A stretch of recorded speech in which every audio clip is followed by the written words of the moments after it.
Good afternoon, everyone.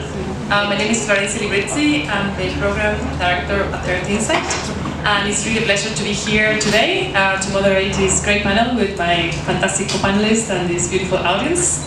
At Earth Insight, we map and analyze the most important threats from industrial expansion, oil and gas, mining, and others. And we're happy to bring today with our partners some key findings I would like to share with you. So before we start, I'd just like to give a bit of an update in terms of how this event is going to run. We're going to have a first part of the event in which we'll be launching together with SkyTruth, CEED Philippines and Say to LNG, the global triangle at risk, coral triangle at risk, fossil fuel threats and impacts. And we're going to be diving in the most important threats and impacts to this very biodiverse area of the world. Right after that, we're going to be diving in with some of our colleagues talking about the Verde Island Passage, which is placed at the core, at the center of the coral triangle, and is renowned at the center of marine shorefish biodiversity. Now, let's dive into this first part of the event. I am joined by John Amos, founder and CEO of SkyTruth, as well as Jerry Arances, director of the Center for Energy, Ecology and Development, CEED Philippines. And they will be also providing their views on the impacts that they're having in the region, as well as local solutions and impacts. And I will pass it to them in a minute. And now let's dive into this first part of the event.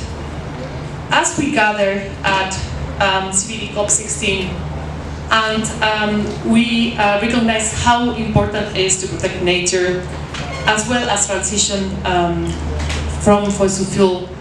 It's important that we take into account how safeguarding highly biodiverse regions like the Coral Triangle becomes an imperative. To meet 30 by 30 goals, we need to make sure that we mobilize finance, political will, and action to be able to shift the trajectory that we're seeing here. Currently, governments plan to add 110% more fossil fuel production by 2030, and this is completely incompatible with our targets that are under Paris Agreement and to stay to 1.5 Celsius. Apart from that, the coral triangle, as we can see, I'm far from marine biology, but we can see it's just 1.5% of the ocean. 30% of the coral triangles are there. 76% of the species in coral of the world. Supports 120 million people. And as we will see in the findings of our report, they're severely threatened. So Southeast Asia, particularly because of the development development needs, as well as growing population, will be tripling the need and the demand of energy.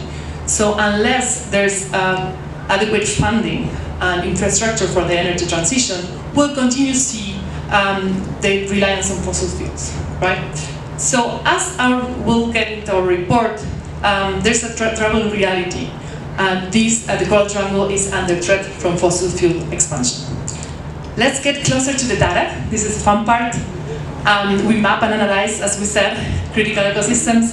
So 80% of the protected areas, 80% protected areas, 16% out of the 600 protected areas in the region are under oil and gas blocks. This is a big number, right? 16% of 600 protected areas, 80 protected areas. In this additional slide, we see that 24% of coral triangles, coral reef, 22% of seagrass, 37% of mangroves are covered by oil and gas. We have different status of oil blocks there. The production blocks are offshore production oil and gas, I'm running with numbers, is about 120,000 square kilometers. And this is about an 8% of the blocks. Exploration blocks are over 450, but they are known. and this covers 1,600,000 square kilometers. Combined, and this is again precise numbers, and numbers can be, absolute numbers can be important for some of us, and of course are very important, but can also sometimes not be really clear in our minds. This is a size as large as Indonesia, right? Moving on, this kind of captures what I was just describing in terms of the status of the blocks in the Coral Triangle. Everything in yellow that you can see is exploration blocks, covering 83%, while the red is the production blocks with an 8% in that status. And there's a section here of onshore unknown blocks in the Papua New Guinea, which is a 9%.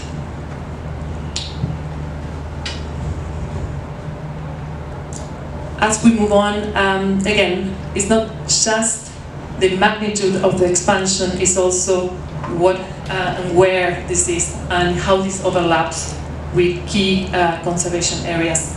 60%, as I said before, of protected areas, these 80 out of the 600 protected areas is covered by oil and gas blocks, 11% of key biodiversity areas and important mammal areas. We're going to hear more from John about the oil slicks. These 35 oil slicks are intersecting with protected areas and conservation areas. There are many more that we're going to be able to see in the next slides. Good thing is that this panel we're going to also talk about solutions. So this is not moving right now.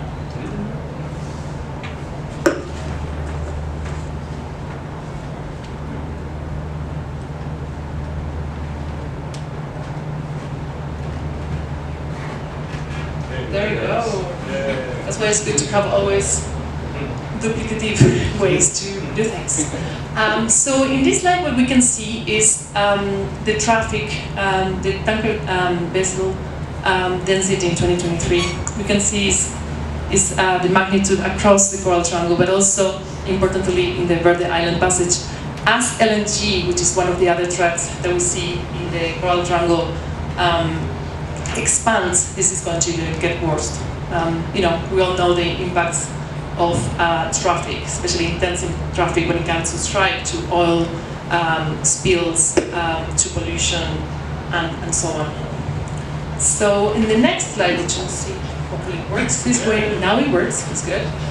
We can see, and again, this is very overwhelming, it's a lot of data in here.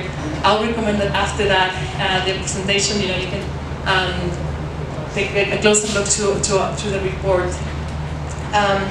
In this country analysis, we can see, for instance, in Malaysia, the exclusive economic zone is almost entirely covered by oil and gas blocks. 71% of marine habitats in Malaysia are covered by oil and gas blocks. And Brunei, more than 50% of the exclusive economic zone is also covered by oil and gas blocks, and 30% of the corals. So you can see underneath the percentage of seagrass, mangroves, and corals. Similar with Indonesia, where it has the highest number of oil slicks, as well as operational energy terminals. The Philippines, you can see, is the second oil slick country by country number. But there's still an opportunity to shift, as there are many of the blocks that are in exploration. And then Papua New Guinea, as I was mentioning before, there's a level of blocks that are known.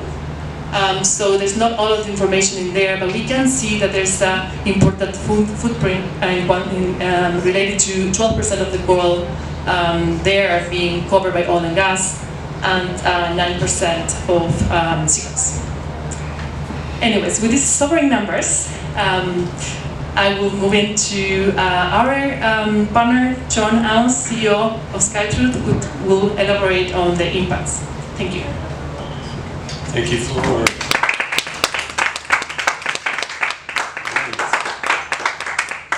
And thank you all. I'm really thrilled to be here. I'm John Amos. I'm actually a geologist by training. I grew up not knowing much about the sea and didn't even touch the ocean until I was 22 years old. And then I fell in love wandered into the ocean, got beat up by the waves, wandered out 5 hours later with a frozen grin on my face, and I'm so thrilled that we can be working on projects like this to help save these special places in the ocean that I fell in love with. Again, geologist by training. The first 10 years of my career I spent working for the oil and gas and mining industries, using satellite imagery as a tool for oil exploration around the world, including in the ocean. And over that 10-year time, I became increasingly dismayed at what I saw in satellite imagery, the environmental problems and destruction that nobody was talking about, that wasn't making it on the cover of National Geographic or the New York Times back then. And also increasingly convinced that climate change was a real thing. So I switched careers. I started SkyTruth to be a vehicle to use the view from space to shine a spotlight on environmental issues all around the world, including far out in the middle of the ocean, with the hope of making those problems visible to everyone, measurable, and therefore actionable. And so that is the trajectory that we've followed at SkyTruth for the past 20 years. Where is that clicker? There we go. Let's see if it works. And so a lot of our work is focused on looking at the impacts of society's dependence on fossil fuels, particularly impacts related to exploration, production, and transportation. And we've done lots of work on major catastrophic oil spills around the world. But over the past few years, we've become increasingly focused on a problem that could cumulatively be much bigger, and it's much less recognized and talked about, but it's this problem of chronic oil pollution in the ocean. Whereas those big spills are nearly all accidental, this chronic pollution in many cases is intentional and is the consequence of day-to-day operations in the ocean, particularly from global shipping and from offshore oil and gas development. And so we built a tool, that's what we do. We built a tool that we call cerulean, because we like to keep the ocean a pretty shade of blue, where it should be blue. This tool uses a machine learning technique trained by human analysts identifying oil slicks on satellite images. And in particular, it processes a special kind of satellite imagery, radar satellite imagery, that generally appears black and white. And radar, it turns out, is a very powerful tool for detecting two things at sea that we really care about. One is oil pollution on the ocean, and then the other is human infrastructure and big metal objects sitting above the waterline in the ocean that are often the sources of these oil slicks. So with the radar imagery, we have a chance of detecting not only the pollution event, but who's responsible for it. So in this example, you see two bright spots on this radar satellite image. Those are two oil platforms off the west coast of Africa, and the long dark streaks are oil slicks emanating from those platforms as a normal part of their production operation. Our model has detected those slicks and painted them green and puts them in a spatial database where we can share and work with that information globally. And right now our model is scanning hundreds of incoming new satellite images of the ocean every day, detecting oil slicks and steadily building up this global oil pollution database. And we've been able to pull some inferences out of the global patterns of oil pollution. And one very stark inference is that the Coral Triangle sits in the middle of one of the worst global hotspots of chronic oil pollution. Southeast Asian waters in general are plagued with oil pollution, largely from commercial shipping operations and oily wastewater that's being intentionally discharged from vessels that are skirting the requirements of properly treating and disposing of that. And they've been getting away with it for years. Indonesia in particular suffers from this problem. That country has more oil slicks that we've detected in its waters since 2020 than any other coastal nation on Earth. Has a very large EEZ, which is part of that, but it's also a nexus of global shipping routes, which is a very big contributor to that problem. And you can see on this map, since 2020, we've detected almost 800 oil slicks within the Coral Triangle, mostly from shipping operations, and that's enough to cover the entire land area of the Solomon Islands in oil. But of course, it's not just this chronic day-to-day pollution. There are those big accidental oil spills that continue to happen. And we're going to hear more about this incident from Jerry next, but the Princess Empress oil tanker went down very close to the mouth of the Verde Island Passage. The government did not have response assets to quickly respond to a sunken oil tanker. And our satellite imagery detected oil slicks emanating from that site for months, with major cumulative impacts that, again, we're going to hear from Jerry more about that for the environment and the communities in the area. And I'm going to close by just bringing up one other aspect of offshore oil and gas development that most people don't think about. They think about an oil platform sitting out in the middle of the ocean, maybe below the horizon, out in the ocean. But offshore oil development can't happen without major coastal industrialization. You have to build a lot of infrastructure to support offshore oil. And here's an example, actually, looking at a relatively new LNG terminal on the US Gulf Coast. But you need to build refineries, storage tank facilities, processing plants, and a whole network of roads, railway lines, and pipelines along the coast to accommodate that huge increase in built presence and built activity. So it's not just oil pollution that's a risk here. It's also air pollution from all the increased truck traffic, train traffic, and vessel traffic going from ports to service those offshore facilities. And so there's not just the marine conservation aspect to this, but there's a major climate implication from the buildup required to support offshore drilling. And this is the last in this era of climate change that we are definitely in, as sea levels continue to rise around the world, as we see stronger and stronger storms wreaking havoc far inland. All of this new built infrastructure is going to be under the bullseye, right in the threat of increased sea level and stronger storms. And this one example from Hurricane Katrina in the Gulf Coast was a single storage tank that failed and flooded a coastal community with 1 million gallons of crude oil. Raise your hand if you've ever heard of this incident. Yay, okay, there's one.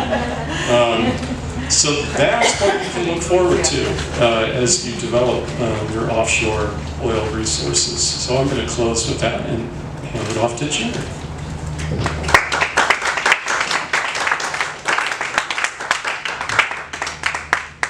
Thank you, John. Oh, this is a bit loud. So, thank you for having me here. John is a geologist. I have an engineering background. So why in the world is a person with an engineering background into this, coastal protection, oceans protection in the Philippines and Southeast Asia? My organization, Center for Energy, Ecology and Development, is almost 1 decade old organization. It's mainly working on the energy transition in the Philippines and in the region, the Southeast Asia region. So we've done numerous analytical pieces. We track all the projects across Southeast Asia and the Philippines, and we engage policymakers as well as financial institutions, whether commercial or public. And before I go into the specifics of the part on the Verde Island Passage, the reason why we've been hovering around coastal resource and protection is that I used to be an anti-mining campaigner, a national anti-mining campaigner, and most of the issues on mining in the Philippines, and mind you, the Philippines is now in the global radar, having a an agreement with the US for transition minerals and Europe. And we export, our main export is nickel, followed by copper and then cobalt. So these are like, the top in the food chain in terms of the renewable energy needs of globally. And what we witnessed then was that, the devastation of coastal communities, pollution everywhere, mine tailing, so on and so forth. All the disasters. It's been recorded in the Philippines. So I've been hovering around that. And then when Typhoon Haiyan, the worst typhoon that has hit back then, historically in human history, I pivoted into climate change. So that's why I went into energy transition work. And I'm so glad to be here. This is my first time in CBD space. I've been in the climate negotiation since 2007. And so this is like a full circle for us from SEED's end. We always wanted, and the commonality between the energy transition and mining is that it affects coastal communities and our oceans. And the Philippines is an archipelagic country, just like the Indonesia and many others in the Coral Triangle. So these are not just really biodiverse hotspots, but these are also house the most beautiful tourist spots. We've been competing with each other in the global top spot of destinations, right? Palawan, Boracay, many others, or the Verde Island Passage. If you don't know the Verde Island Passage yet, it's like a diving haven. Many that I've known, I only snorkel in the VIP. I don't want to tell the story why I can't dive, but many of our colleagues internationally knows the Verde Island Passage because it is a diving haven. The concentration of in a very small strait of marine shellfish, of coral species, of endangered turtles, hawkbill, and many others. And just last year, there is a sighting already, again, before the oil spill, of shark whales. And no more shark whales this year because of the oil spill. And this is just a very important heritage, not just for the Philippines, but globally. Because as IUCN has touted the VIP as the center of global shellfish. So it's very important, and it also houses at least 2 million Filipinos that depends directly to marine resources, and these are fisher folks and coastal communities, and they produce millions of millions for the local economy in the 5 provinces that encompasses the whole the Verde Island Passage. And this is a graphical representation which actually Earth Insight produced last year, wherein you can see the VIP is actually also at the heart of the concentration of LNG expansion in the Philippines. It is one of the most developed projects are actually in the VIP. Why in the world would a climate vulnerable country, now again at the top of the food chain in terms of the most disaster risk globally, would actually build out a massive 29 gigawatts of gas power, while it has endless 1,200 gigawatts of renewable energy potential. You can name it: geothermal, wind, solar, hydro, biomass, tidal. The Philippines has it. And it also exemplifies the whole of the region. So one of the work of SEED is to track the projects across Southeast Asia. And what we've seen is that after 10 years of fighting the coal expansion in Southeast Asia, led by campaigners in the Philippines, Vietnam, Thailand, and Indonesia, we actually defeated the biggest coal expansion. The Philippines was 9 globally in terms of coal expansion. So finally in 2020, we had the coal moratorium. And so that's their formula is to expand LNG and pivot from coal. And we've seen and we've documented all the horrors.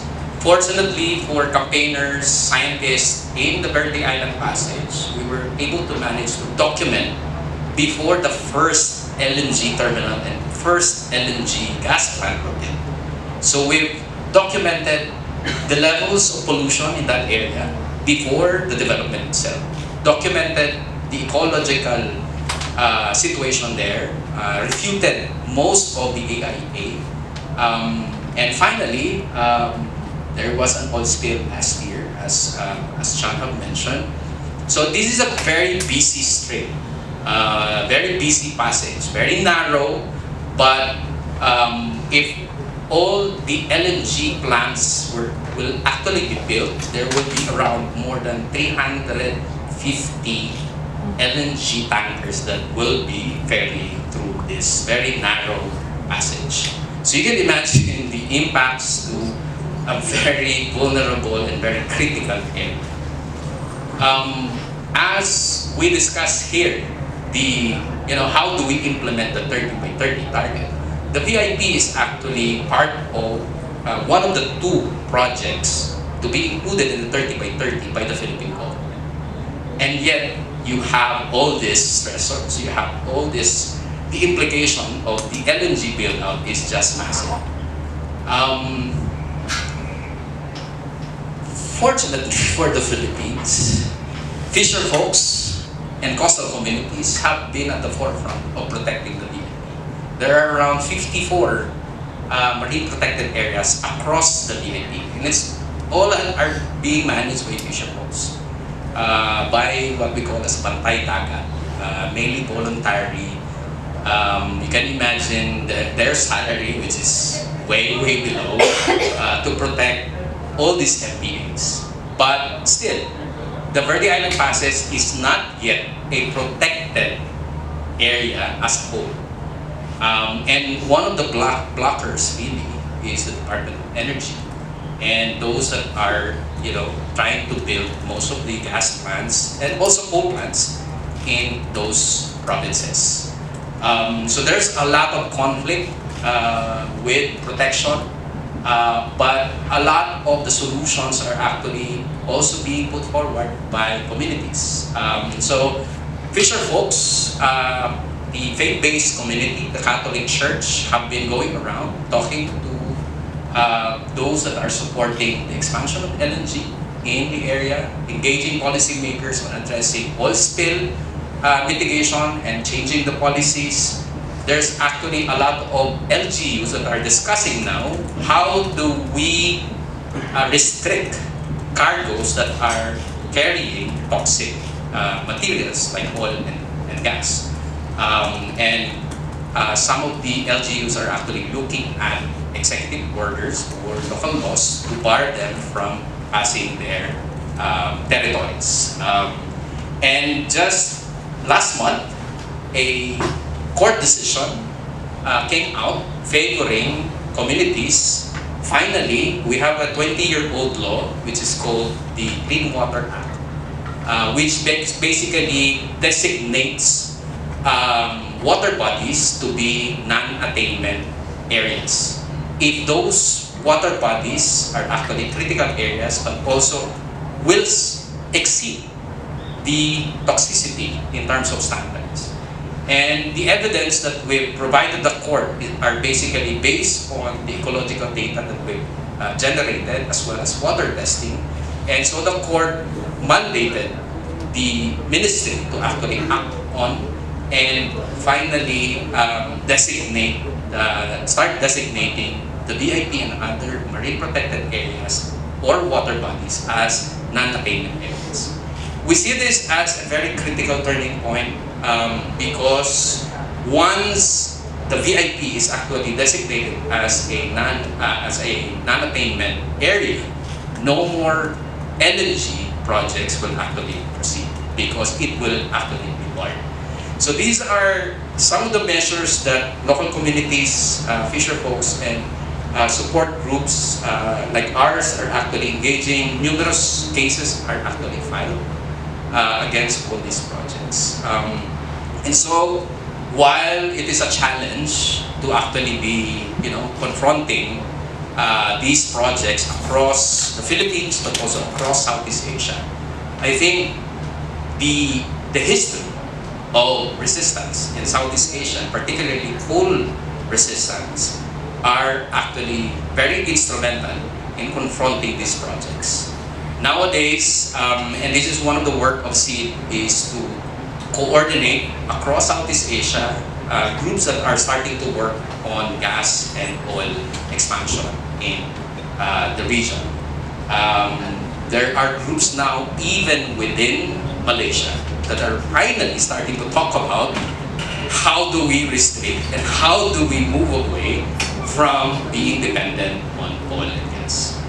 So the possibility, while there are numerous threats, and the value of this report is just, is astonishing, because as many are discussed here on the possible impacts or the gaps in terms of knowledge on the impacts on oil and gas, which can actually be included in the annex of the agreements.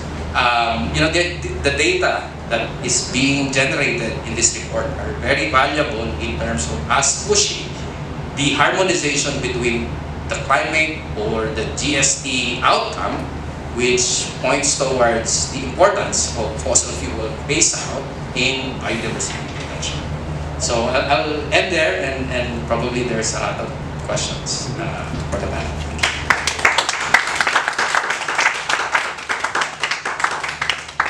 Thank you so much, John. And Jerry, would you like to come, please, here? I just wanted to reflect on how fantastic it is to work with partners, that we can really tackle these very, very complex issues around the world from multidisciplinary and different angles, right? At EarthInsight, we're really keen to bring the transparency that is needed to the movement, to policymakers, and be able to bring these tools that can help us make meaningful change. And with both of you, just bringing the clear understanding of the impacts.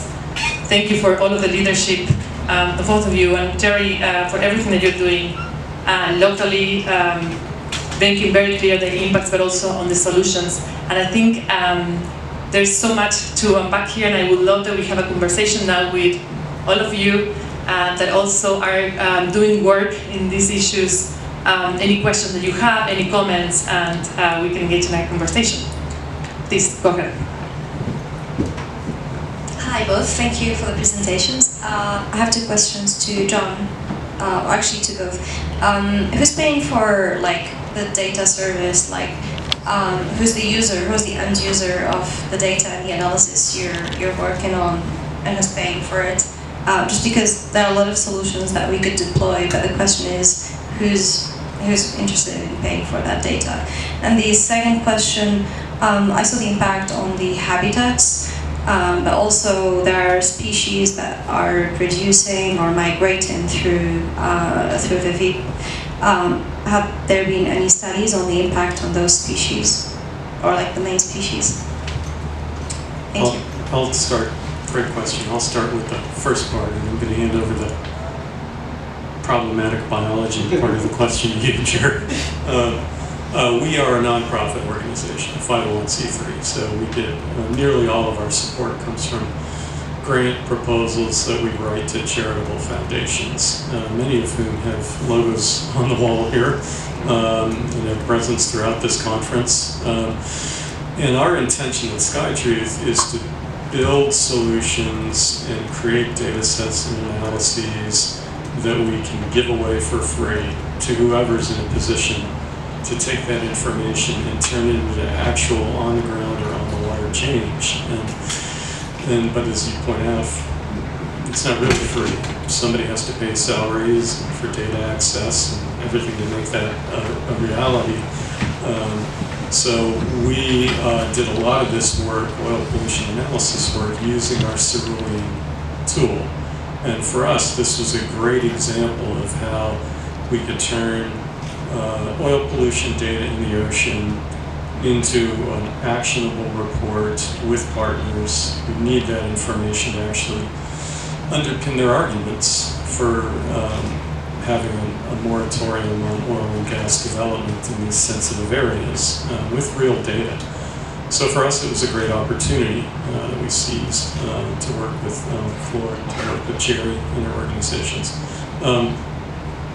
And so we have funders who support the development of the cerulean tool, including not just the tech of building it and training the models, but also working with partners around the world to put that data into play. And so that's who's paying for it. Approximately, there are customers with the intention that we provide that to the impact players around the world to get change made that we want to see. Maybe I'll just add to that because we partnered with SkyTruth on the oil spill, and it was very important because we were engaging policymakers as well as communities and local government units in the ongoing management of the oil spill, as well as when it's always the case that government would try to hide something. In the context of the Philippines or even the context of Southeast Asia on so many issues. But in this case, there was a tit for tat in terms of is the oil spill managed already or not? Is there no oil spill already or not? And SkyTruth data was really instrumental, very important in highlighting and creating more pressure to the government to actually handle it better. And it has been in so many investigation or hearings in Senate, in our Senate and House. They use it to refute the announcement perhaps or that the government has contained the oil spill already. So that in itself is very valuable, and we really appreciate this kind of work, which is very specialized, and so it's used by many. So like for example, when I see the whole right now for the report, which doesn't have restrictions on oil spills, perhaps, and that they fund most of these oil companies, can actually be already a very valuable data to actually be engaging the financial industry to have restrictions. And that is where one of the tracks of CEED is, along with many partners who have been engaging international financial institutions. In our region, the ADB and the AIB, which also has a cost policy, as well as the World Bank.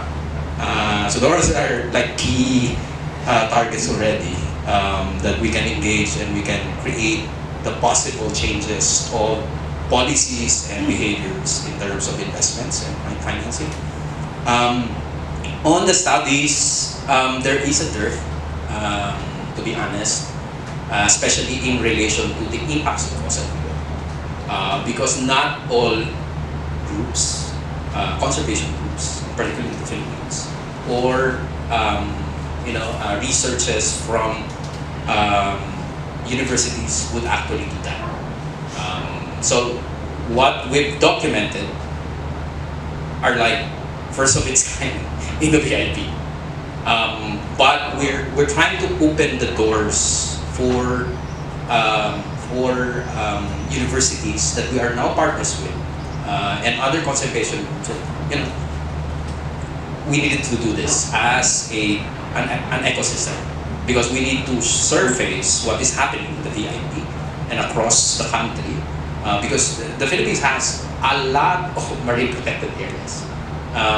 And most of these marine protected areas are actually impacted by coal and gas expansion. And some are actually, because of the expansion of onshore gas, would actually, and oil, would have implication.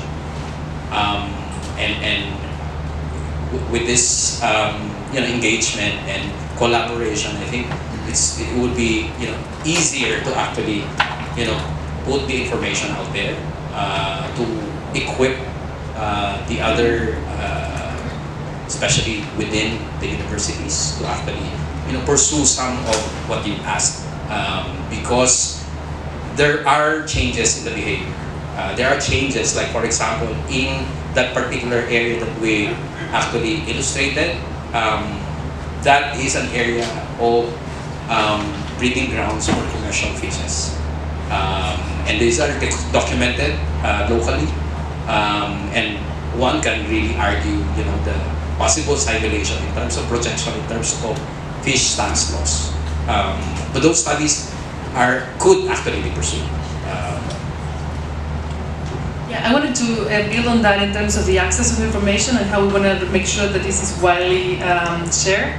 And I think, for instance, these two reports that we discussed, the Coral Triangle, but also the one that the LNG report that Terry mentioned with the Verde Island passage and the LNG expansion, they're both collaborations that we have done, and the report is in Creative Commons license. So many of you might know these are like open source license, so the user knows when they get the report or the map in their hands that they can widely use it, they can share it, and there's no copyright issues. I use it in my teaching my classes. We can really serve the movement, and this is very important, right, for the democratization purpose, for access information, and we want to make sure that this is the case with our reports.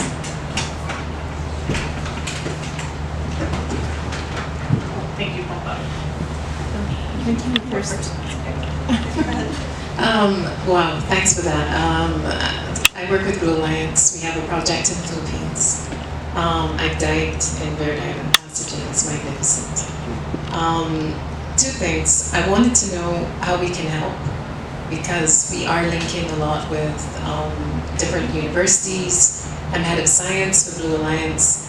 What I just heard in terms of oil and gas is totally new for me. I mean, we didn't even consider it. There was an oil spill last year and we freaked out and then we forgot about it.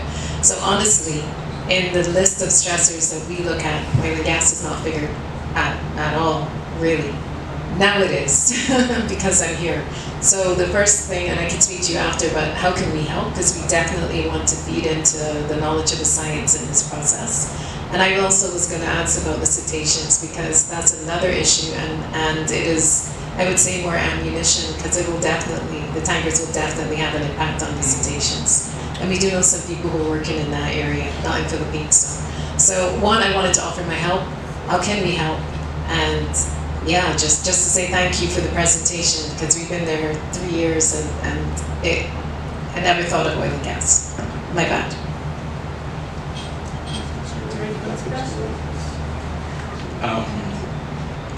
It's never too late. That's what I can say.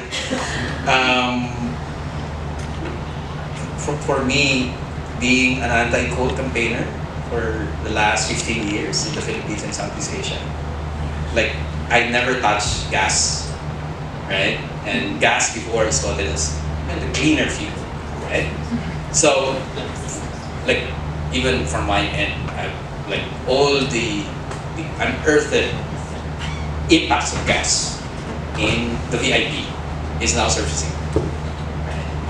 So what I can say is it's never too late in response to that, and I'm very appreciative of that offer.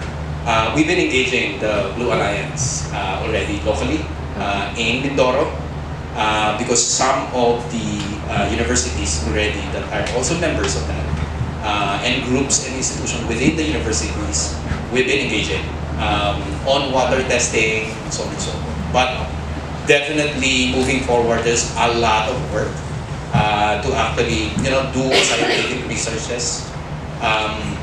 Like, for example, on rehabilitation itself. The government is mum in terms of rehabilitation. Most likely it will be natural rehabilitation. It will just let it be. And we've done programmatic water testing to the best that we can. So even supporting the institutions that are part of the Blue Alliance to actually do regular water testing would do wonders. already. We're working on that. Yes. But we're doing that with some of the partners who are also part of the Blue Alliance and engaging them as well. So there's plenty, even at the policy level. So like changing of the oil spill law governance, as well as supporting the local governments to actually how to restrict, not just even ban cargoes or even to restrict the passage of because that is a very busy passage, and most likely there will be another oil spill. The last the one that John showed was 1 million. That oil spill was 900,000 liters. So it's very near to what John showed. Thank you so much. This one very fast, and unfortunately we can take just one more question. Okay, great. Yeah. Go ahead. Hi, my name is Whitney Verde. I'm with Ocean Conservancy, and we're one of the beneficiaries, obviously, of all of your fantastic research. This is more a question for John, and I'll make it quick. I know we're tight on time, but I'm curious. Obviously, the oil spills are critical, but does SkyTruth have the satellite technology to map and track the escaped fugitive greenhouse gas emissions from tankers, ships, platforms, everything else that's contributing to this problem? Great question. Thank you, Brittany. It's coming. It's coming fast.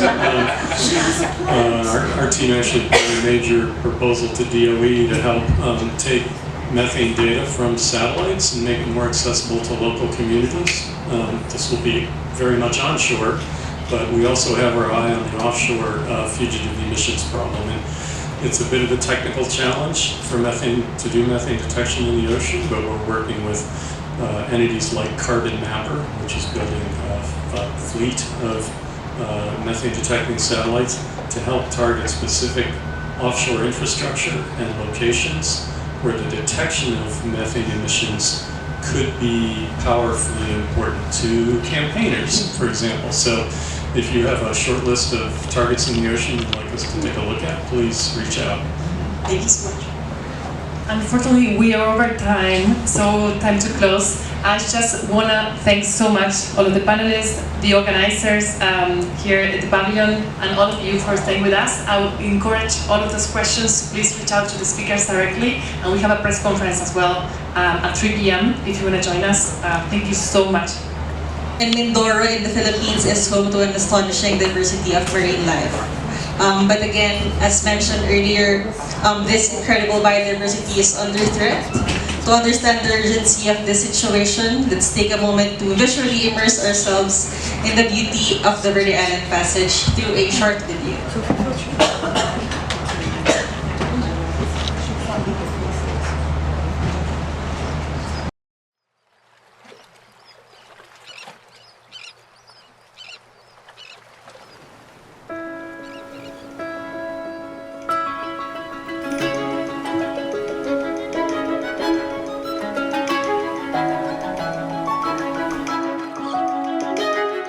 At the heart of the Coral Triangle in the Western Pacific Ocean lies the Verde Island Passage.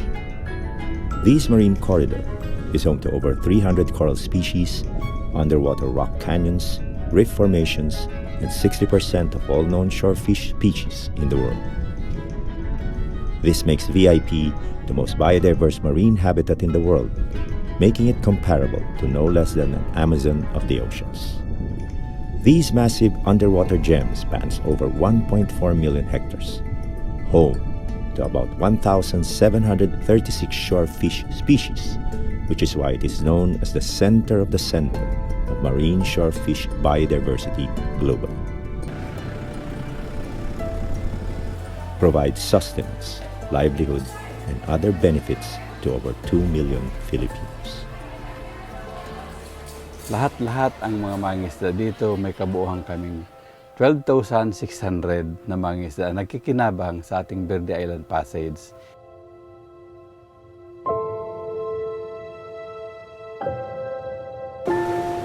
Already confronting numerous threats from climate change and economic activities as one of the busiest sea lanes in the country, VIP today finds itself in great peril as one of the 4 provinces in its vicinity, Batangas, rapidly turns into the hotspot of operation and expansion of a destructive industry: liquefied natural gas and fossil gas.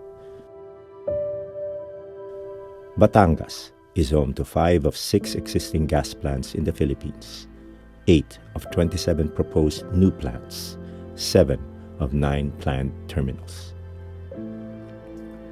This will turn the VIP, the marine life thriving in it, and the people of Batangas and surrounding provinces victim to toxic air and water pollution, thermal pollution from seawater intake resulting in disrupted reproductive cycles of marine life and less fish catch, potential freshwater shortages with gas terminals and plants competing with locals for supply, a massive increase in shipping activities, loss of flora, and displacement of coastal communities.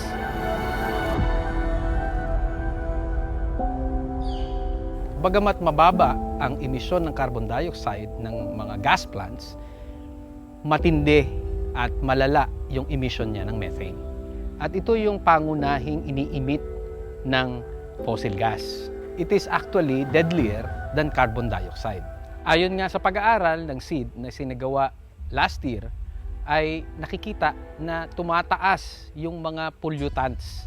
Isa dito na nakita ay yung pagtaas ng level ng mercury sa Verde Island Passage. Malinaw ang involvement ng international players, ng katulad ng Shell, ng JBIC, at ng mga mayayamang bangko sa Europa at Estados Unidos.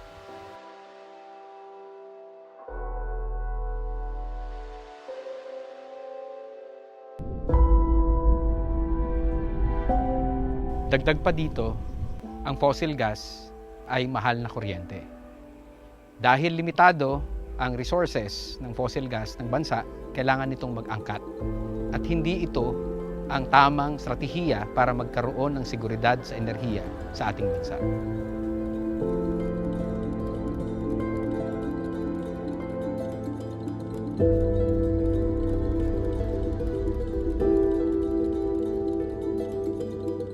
Pag kami lumalaot, minsan may huli, minsan 2 kilo sa buong magdamag. Yun po hindi araw-araw. Ang akin pong anak ay 6, diyan ako kumukuha ng pangbaon sa eskwela, pagkain namin araw-araw. At kapag po ako'y nakagaling sa dagat, edi ipagbibili po ng aking may bahay. Kung minsan, sa hapon, wala na ring kakainin, wala na ring isasaing. Lulusong na naman po uli ako na hindi ko alam kung ako ba'y makakahuli uli ng may ipagbibili ang may bahay ko. Hanggang sa dumating ang panahon, dumaan ang panahon, pawala ang nahuhuli.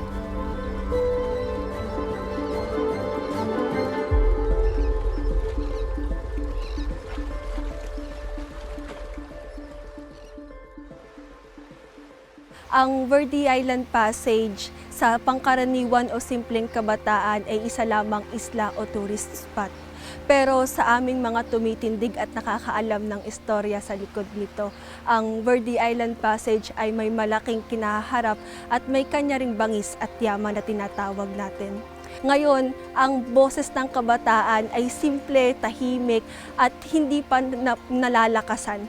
Pero hinihiling namin o tinitingnan namin sa mga susunod na taon na ang boses ng kabataan para sa usapin ng Verde Island Passage ay mas lumakas at tumindig kasama ang iba't ibang grupo na lumalaban dito. So how is liquefied natural gas produced?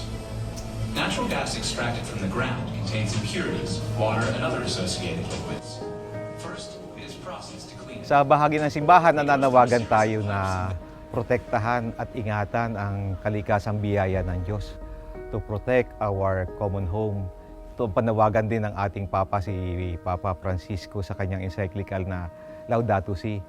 Hindi mo isinasakripisyo yung mga tao dahil lamang sa kikitain o sa interes ng negosyo. So, dapat ay ang environment o ang ating kapaligiran ay isang biyaya na dapat nating ingatan at hindi dapat na sirain. Pakinggan naman nila ang sektor ng mga mangingisda. Kasi yan po ay wala ngang lupa, tanging sa dagat yan nakaasa. Lahat ay magtulong-tulong, lahat ay magsama-sama at sabihin natin na talagang hindi dapat itong masira. Dapat ang tindig ay nagkakaisa dahil ang nakataya dito yung ating napakahalagang yaman. At hindi lamang para sa Pilipinas, kundi para sa buong mundo na rin. Kaya ganun din yung mga CSO, bahagi sila ng pagiging stakeholder ng issue na ito. Kung mawawala ito, mawawala ang isang yaman na kung tutuusin ay pag-aari ng mundo. Mabigyan ng aksyon ng ating gobyerno, maalis ang mga fossil gas dito sa lalawigan ng Batangas. Kaya kami mga kabataan ay mag-iiwan ng hamon sa mga taong nailuklok at nasa posisyon. Paano kami, mga kabataan, sa susunod na henerasyon sa kwento ng Verde Island Passage? Protect Verde Island Passage now! Keep LNG and fossil gas off our coast.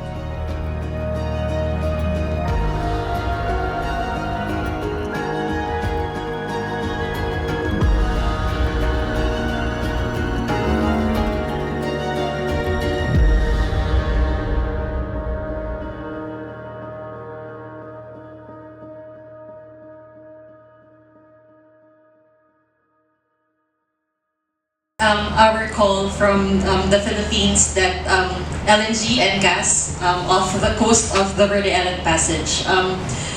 Before we dive into the threats that we see and observe in the VIP, we'll just give more information and context on how rich this marine biodiversity is. It's in the heart of the Coral Triangle, and it's considered as the center of marine shorefish biodiversity. So over 300 coral species can be found inside the Verde Island Passage, and roughly more than 1,700 fish species within just a 10-kilometer area in the VIP. And 60% of the world's known shorefish can be found in the Verde Island Passage. That's why we call it the Amazon of the oceans. And just recently from the California Academy of Sciences, they designated it as a hope spot. The VIP as a hope spot, it means it's calling for urgent protection of the biodiversity and recognizing all the different threats that it's confronting. So the Verde Island Passage is actually encompasses 5 provinces: Oriental Mindoro, Occidental Mindoro, Marinduque, Romblon, and the Batangas province. That's why a lot of Filipinos, over 2 million Filipinos, rely on the VIP as part of their livelihood, from fisher folks, women, and coastal communities. Around 70 million of municipal and commercial fishers depend on the Verde Island Passage as part of their lives. And as mentioned by Jerry earlier, the VIP is a hotspot for tourism, and mainly one of the best diving spots that you can go to in the Philippines. Just in 2019, over 2 million overnight tourists can be found in the 5 provinces of the Verde Island Passage. Meaning there are other alternatives to where people could go, other alternatives for coastal communities as part of their livelihood. But again, the VIP is threatened by fossil gas and LNG. I'll give this to Jerry to give us more deep dive into the threats. I will not bore you much because we've discussed it already in the first panel. Maybe just to mention that while there is a lot of projects in the pipeline since 2020, actually 2019, but most of those right now, because of the resistance, both by coastal communities the Catholic Church, and the climate justice movement in the Philippines are all blocked. They are all blocked. Except for 2 projects, which is in the VIP, which is here. And this is the AGNP LNG terminal and the San Miguel Corporation 1.8 gigawatt gas plant, which is an expansion plan. So those are, and the only reason that these 2 projects have proceeded is because the movement in the Philippines were so focused on coal then, because we were confronting 15 gigawatts of expansion. Back then, the Philippines was 9th biggest globally in terms of expansion of coal plants. So, and we only were able to pivot confronting gas in terms of policy and blocking the projects when we won the coal moratorium in 2020. So in 2021, the movement started pivoting. And just to mention that Batangas is known as I don't know if I have to mention this in these spaces, but it's well known domestically as a warlord country. Meaning, even the youth who spoke, every time a leader or a community leader speaks, the government will actually go and harass them. So that's a known fact in Batangas, which is the province. So all the fisher folks that you've seen so far that have spoken, they're actually under threat, especially if you're from the ground. So it's very hard to actually be campaigning against these projects. Notwithstanding that there is an existing fleet and that a lot of money have gone to community CSR projects. And this is also the challenge with other conservation groups because they actually partner with these companies. Shell, new projects, first gen, so on and so forth. So there's a lot of greenwashing issues as well. While we engage many of these groups as well, WWF, CI, and many others, they're part of the ecosystem. So, but that is a sensitive issue as well, especially in these spaces as we now are talking about the impacts of oil and gas. These are all the reports. You can find it in our website. You can actually use it. And because there is a massive expansion of LNG ships, we have actually come up with a report this year on the possible implication to the VIP as we've simulated that all the projects, if all the projects are going to come in, there will be around 350 ships a year that will ferry the VIP. And we've basically illustrated all the possible impacts, notwithstanding the oil spills, because the VIP is already a busy passage. I'll skip that. So these are, after 2 years of campaigning, and thanks to our supporters who have, graciously supported the movement in the Philippines as we pioneer confronting gas expansion, not just in the Philippines but across the region. This is the Protect VIP is one of the first global campaign from Asia, and in particular in Southeast Asia. So the top target is San Miguel because it's expanding all the gas fleets from 2019 to around 15 gigawatts was their plan. Defeated them all. They've shelved 3 projects already. One of the 6 gigawatt mega project that it's in the pipeline stalled. San Miguel with this LNG plant doesn't have a PPA still. They applied since 2020. It has been opposed. They have withdrawn it after 2 years of applying. And they have reapplied again. And it's being opposed again because it's expensive electricity in the Philippines. And even the Department of Energy chief openly said because we trapped him. It was a concerted effort by many groups, openly said that LNG is a costly fuel. So that created a lot of conversation in policymakers because their policymakers were pushing to have a specific law on gas development. Now, the other policymakers is pushing back that we need to prioritize domestic gas. That's another challenge. I see your eyes rolling. Of course, but in terms of LNG as the main enemy right now, that is a stumbling block for them. And so you find in the Philippines most of the companies doesn't know what to do. Like after the coal moratorium, they pivoted to gas. After the opposition to gas, they pivoted to coal again. So they do not know what to do now. And San Miguel, after 2 years of campaigning, have divested majority of shares to the other two companies. So the campaign actually have made inroads, but the players have morphed. So in campaigning, it's more difficult to have several players, and most of the projects are stalled. And just recently,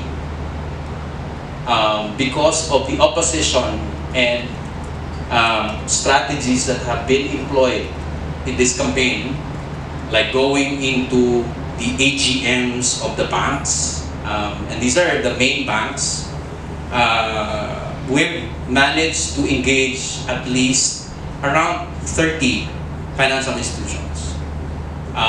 And out of those 30, the campaign has achieved is one, there are two banks, financial institutions that have divested from San Miguel. Third is the biggest, which is one of the biggest in France. BNP Paribas declared in its AGM that it will not invest on gas in the Philippines. And we wanted to expand that further because from our end, we know for a fact that anything that will happen in the Coral Triangle has huge implications to the Philippines and huge implications in terms of our climate. So we wanted to expand that probably LNG and key biodiversity hotspots could actually possibly be the first divestment action policy. And so now we're working with different groups, in particular in the US and in France and Europe, to actually push for and expand the UBS policy. Because the UBS has a policy on export terminals, doesn't have a policy on import terminals yet. So we wanted to expand that and work with the Catholic Church in the Paris Church, which is very influential in the financial sector there, as well as the Vatican. And the bishops in the Philippines have written the Vatican to actually engage the Church of Paris so that we can put pressure on expanding this, not just with BNP Paribas, but actually all the French banks. Because as we reflect from the anti-coal campaign, one of the very first and deeper policy changes came from the French financial district. And we think that most likely it will come from there again. But of course, UBS, ING came first. But there's a lot of possible implication because most of these projects will not proceed. And this has a lot of implications why San Miguel has mothballed all its projects. A. Brown, which is a big corporation in the Philippines, shelved its LNG terminal.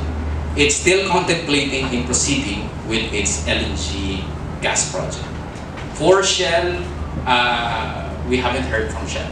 After that, which was shown in the video, the first grouping study, they haven't proceeded.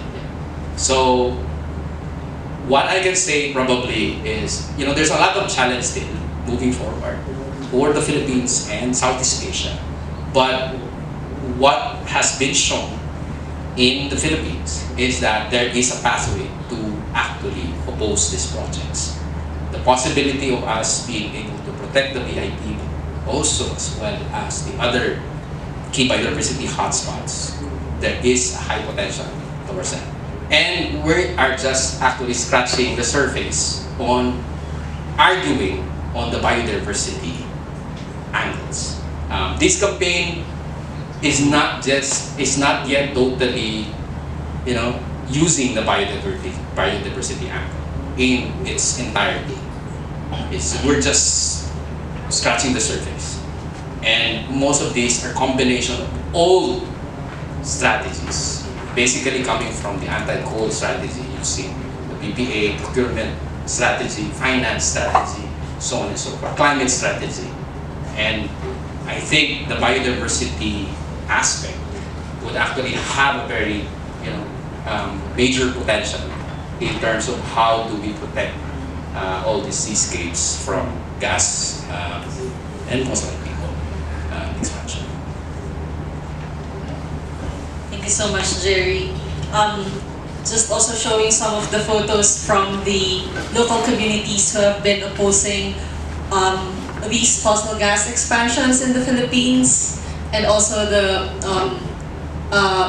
Jerry mentioned about the tour in the French banks where Father Edu, who also spoke in the video, was in the BNP Paribas EGM last year. So yeah, also a win, and we're moving towards more and more wins, close coordination with local communities and efforts together to also, of course, protect the heritage or protect the Verde Island Passage. So yeah, that's it. If there are questions, we have time for Jerry to answer the questions. No, go ahead. Jerry wanted to. I was wondering, I'm not sure if this is something you want to also maybe explain, but one of the things that I understand about what's happening with, not just in the Philippines, but in the whole of the Southeast Asia, is sort of explaining sort of like why Japan, for example, is so invested in Southeast Asia, and where is actually the gas going to come from too? Because this is actually, and I'm going to say this because it's not being said, it's a very colonial way of doing it. So my understanding, for example, a lot of it is being, like the gas is coming, for example, from Mozambique, which also has the same biodiversity problems that is happening. They're getting Mozambique to build infrastructure. It's not just Mozambique, but also like Namibia, for example. Build infrastructure they've never had before, putting them in sort of in the sense making them dependent on fossil fuels, and then also and the idea is the hopes that in Southeast Asia they will go from coal to gas, so still keeping themselves dependent on fossil fuels. And so the question is also sort of like the conversation of one having like ownership of your own energy transition, where it's not dictated by sort of banks, foreign banks. So like explain a bit more like how you're engaging with that aspect to be able to talk about a transition that is like a community transition, let's say. Thank you. Sorry, and I'm Berta from Seattle. There's actually really a lot to talk about. So we're just focusing on the VIP, but very good question. And Japan really plays a very critical role along with the US. The first paper on gas and gas development came from USA actually, back in I think 2016, 2017. And there was a hearing, and they invited me to talk about, so which is the cheaper, affordable, but you need to highlight, of course, the implication and climate concerns. But back then, gas was very low, right? But eventually, that was not the case. So the US really played a very critical role in terms of lobbying, and then Japan or the Philippines. So JBIC has a memorandum of agreement with all the corporations behind the gas expansion. JERA, who is partly owned by publicly owned company in Japan, has 35% share of one of the biggest company who actually bought the one that San Miguel de Festival. They own around 35%, and they own close to that with the new LNG. So Japan footprint in the Philippines is everywhere in terms of gas expansion. And it is the same across Southeast Asia. So we have this report, we have been running this report on who financed the gas expansion. It's in our website. We're actually going to update that in COP, in Baku COP, to highlight the role of Japan as a key player in terms of, how they are positioning their industries and finance. And we all know that Japanese industries, so like for example, one of the biggest, Mitsubishi Heavy, is, their business is tied up with turbines, mostly with steam engine turbines, so coal and gas. And that's why the strategy, GenX strategy, with the creation of a new economic zone with Southeast Asian countries, talks about coal-fired ammonia, LNG, hydrogen, so on and so forth. Right? Because that is a strategy, it's a business strategy in Japan. And it depends on each country. But others are now looking at, this is a colonial strategy. And you counterpose it with the massive potential of renewable energy in Southeast Asia. So the report from last year that we generated is that the renewable energy in the pipeline, meaning approved projects for Southeast Asia, is 1:2 to gas in terms of capacity. So, meaning if there is 1 megawatt or 1 gigawatt gas project in the pipeline, there are 2 gigawatts renewable energy in the pipeline in Southeast Asia.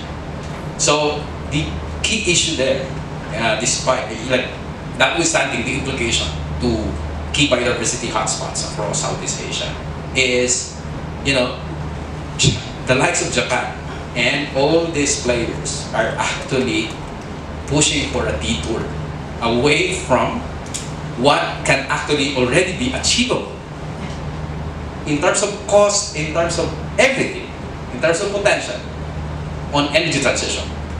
So the co-benefits, whether that is on biodiversity, on clean air, on health, on affordable electricity, is all there.